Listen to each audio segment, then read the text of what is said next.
तो सभी लोगों को नमस्कार। आप सभी लोगों का हार्दिक स्वागत, अभिनंदन। आज हम एक क्वेश्चन करने जा रहे हैं मेरे प्यारे प्यारे बच्चों, जो क्वेश्चन बेस्ड है किस पर? लॉक के व्यक्तिवाद पर एक क्वेश्चन बेस्ड है कि लॉक अपने पॉलिटिकल उसमें क्या था,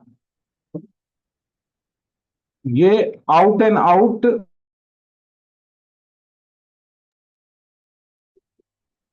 क्या था, व्यक्तिवादी था। अब आपको इसमें बताना क्या है कि लॉक व्यक्तिवादी कैसे है। क्या बताना है? लॉक व्यक्तिवादी कैसे है, व्यक्तिवादी होता क्या है, व्यक्तिवादी होता क्या है। तो मेरे प्यारे प्यारे बच्चों, व्यक्तिवादी वो विचार होता है, वो विचारधारा होती है जो जो मानव को केंद्र में रखकर सारी बातों की चर्चा करती है। किसको केंद्र में रखकर? मानव को केंद्र में रखकर। जैसे कोई विचारधारा होती है जो धर्म को केंद्र में रखती है, कोई विचारधारा है जो जो एरिस्टोटल राज्य को बड़ा मानता है, कार्ल मार्क्स इक्वालिटी इकोनॉमी इसको बड़ा मानता है, लिबरलिस्ट उदारवादी स्वतंत्रता को बड़ा मानते हैं। और व्यक्तिवादी वो जो विचारधारा होती है क्लोजली एसोसिएटेड है विद द लिबरल, जो व्यक्ति और व्यक्ति की संप्रभुता को, मेरे प्यारे प्यारे बच्चों, व्यक्ति और व्यक्ति की संप्रभुता को सबसे बड़ा मानते हैं। ये बात आपको याद रखनी है। अब आइए, तो इसका एक मॉडल आंसर भी हमारे पास है और बाकी चीजें भी हमारे पास है। तो ये देखना है कि कहां कहां इसमें व्यक्तिवाद के लक्षण दिखाई देते हैं। लक्षण क्या है? इसने तो व्यक्तिवाद का ही पोषण किया था, व्यक्तिवाद को ही आगे बढ़ाया था। तो लॉक ने व्यक्तिवाद को आगे बढ़ाया, व्यक्ति को सबसे सुप्रीम माना और सारी विचारधारा को इसी के अकॉर्डिंग माना। व्यक्ति के स्वभाव के बारे में क्या बात करता है? व्यक्ति के स्वभाव के बारे में ये बात करता है कि जो इसने अपनी विचारधारा की मानव स्वभाव से, कि मानव स्वभाव बढ़िया होता है, सामंजस्य पूर्ण होता है, वो दूसरों के साथ प्रेम प्यार से रहना चाहता है। इवन दो वो अणु की तरह पूरी तरह क्या है मेरे प्यारे प्यारे बच्चों, कंप्लीट है, लेकिन फिर भी वो प्राकृतिक अवस्था में भी आदमी एक अच्छा जीवन जी रहा था, रिकंसाइलेशन का जीवन जी रहा था। प्राकृतिक अवस्था में भी उसको प्राकृतिक अधिकार थे, उसकी लाइफ थी, लिबर्टी थी, फ्रीडम थी, उसको प्रॉपर्टी का अधिकार था। हाँ, उसके जीवन में कुछ कठिनाइयां थी। क्या था? एम्बिग्यूटी थी। कोई एडमिनिस्ट्रेटिव करने वाली बॉडी नहीं थी कि आपस में मन मुटाव हो जाए तो कैसे सॉर्ट आउट होगा। कोई कोई जो भी आपस में लोगों ने नियम बना रखे हैं उसको लेकर बॉडी नहीं थी जो उसको एक्सप्लेन कर कर सके, तो कानून बनाने वाली बॉडी। फिर कोई अगर व्यक्ति गलत काम कर रहा है तो उसको दंड देने वाली, जस्टिस देने वाली बॉडी नहीं थी, लेकिन फिर भी उसका जीवन बढ़ गया था। तो वहां भी ये व्यक्ति कठिनाई के बारे में बता रहा है। फिर देखो, ये कहता है कि लोगों ने अपने जीवन को बेहतर बनाने के लिए और एम्बिग्यूटी को दूर करने के लिए एग्जीक्यूटिव, लेजिस्लेचर, जुडिशरी, कार्यपालिका, विधायिका, न्यायपालिका को जो बनाया वो भी लोगों ने बनाया। लोग बड़े हैं, राज्य छोटा है, लोग बड़े हैं, सरकारें छोटी है। तो लोग मिलकर ही आकर पॉलिटिकल सोसाइटी को बनाते हैं, लोग ही मिलकर आकर मेरे प्यारे प्यारे बच्चों सामाजिक समझौता करते हैं। अपने अधिकारों की रक्षा के लिए लोग ही सरकार को बनाते हैं, अपने पास पूरी पावर रखते हैं लेकिन उनको डेलीगेट करते हैं। लेकिन असलियत में लोकतंत्र के अंदर संप्रभु कौन है? असलियत में लोकतंत्र के अंदर संप्रभु पीपल हैं। It is the people who are sovereign in the system of democracy. तो क्या कहता है? सरकार को भी वही बनाएंगे, सामाजिक समझौता भी वही करेंगे, और मेरे प्यारे प्यारे बच्चों अपने अधिकारों की रक्षा, मेरे प्यारे प्यारे बच्चों सरकार भी कोई कानून ऐसी नहीं बना सकती जो लोगों के नेचुरल राइट्स के अगेंस्ट जाए। तो क्या है? उनके अधिकार बड़े हैं और गवर्नमेंट भी उसके अगेंस्ट नहीं जा सकती। कोई ऐसा कानून नहीं बना सकती जो इनकंसिस्टेंट हो। तो यहाँ क्या है? इंडिविजुअल बड़ा है स्टेट से। क्या कहता है?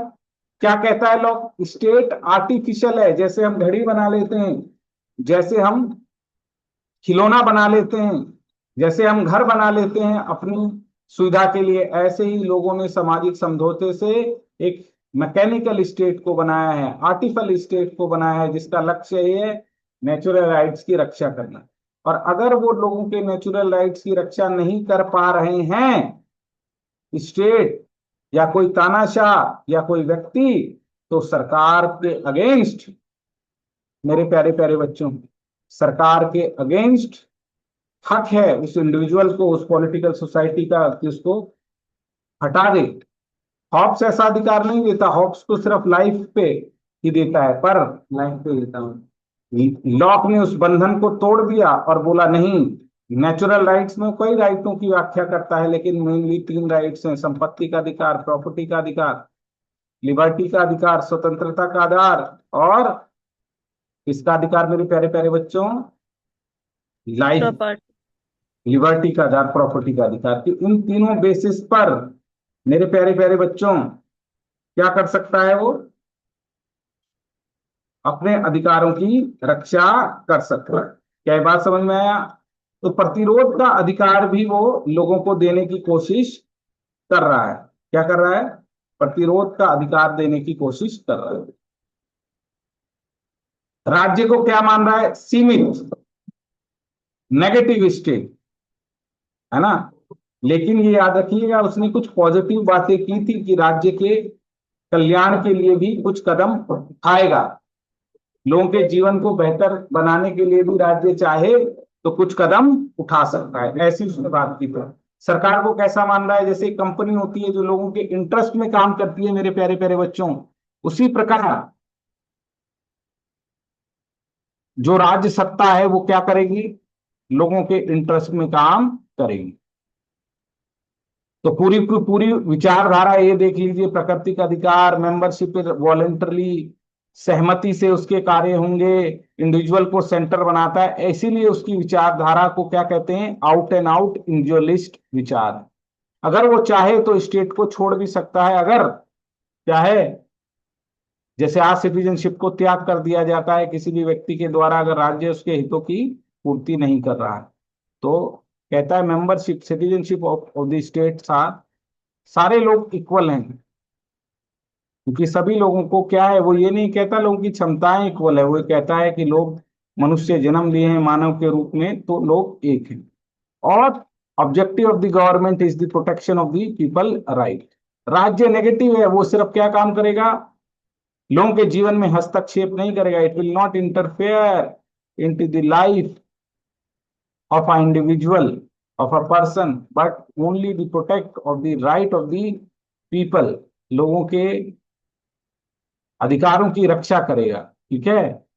तो पूरे धर्म के बारे में क्या विचार है? धर्म के बारे में कहता है अपने मन से, जैसा अब आज हम मानते हैं कि क्या धर्म मानते हैं कि लोग अपने धर्म को पूरी तरीके से मानने के लिए स्वतंत्र हैं, वो मानना चाहें ना मानना चाहें। सेकुलरिज्म की बात करता है, प्रॉपर्टी को बचाने की बात करता है, नेचुरल लॉ की बात करता है। तो इतने अधिकार आपने देख ली। ठीक है? अब इसकी आलोचना भी की जा सकती है मेरे प्यारे प्यारे जिगर के टुकड़ों, कि मानव स्वभाव की व्याख्या ही कम करता है।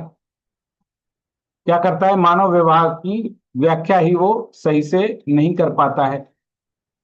जबकि सामाजिक समझौता एक कैसी अवस्था है मेरे प्यारे प्यारे बच्चों?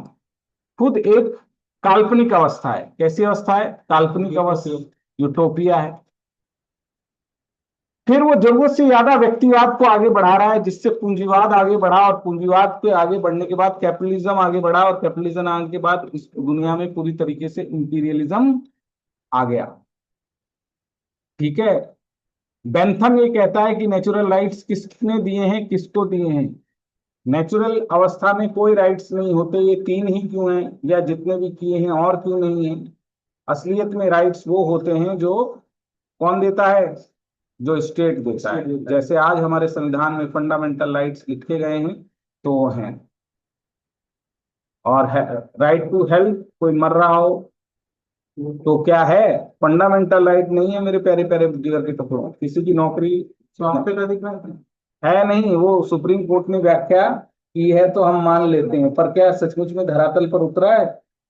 It is only in the theories, है ना, यूनिवर्सल राइट नहीं है। वो अगर जो पेपर में आएगा तो पेपर में आएगा तो आपको फंडामेंटल राइट्स मार देना है, स्वास्थ्य का अधिकार। हाँ। पर मैं रियलिटी की बात कर रहा हूँ, अच्छा फिर ठीक। है ना, नौकरी का अधिकार, किसी की नौकरी नहीं लग रही है तो वो नहीं है। तो ऐसे करके आप काफी आलोचना कर सकते हैं। वो तो ये कहता है राइट टू प्रॉपर्टी को क्या किया नहीं जा सकता, कोई छीन नहीं सकता। पर याद रखना, राइट टू प्रॉपर्टी के लिए भी वो एक बात कहता है कि अगर लार्जर पब्लिक इंटरेस्ट में उस पर टैक्स लग सकता है। अब ये एक पूरी तरीके से एक आंसर लिखा है, देख सकते हैं क्या लिखा है कि पूरे तरीके से इसमें व्यक्तिवादिता नजर आती है। पर इस मॉडल आंसर को हम अलग से देखने का प्रयास करेंगे, है ना। तो थैंक यू वेरी मच मेरे प्यारे प्यारे बच्चों, गॉड ब्लेस यू। देखते रहिए अच्छी अच्छी वीडियो, आप चाहे बीए में हैं, एमए में हैं, पॉलिटिकल साइंस से नेट जेआरएफ करने की कोशिश कर रहे हैं, या फिर आपका पॉलिटिकल साइंस ऑप्शनल है, ये वीडियो आपको मदद। Thank you, God bless you, bye.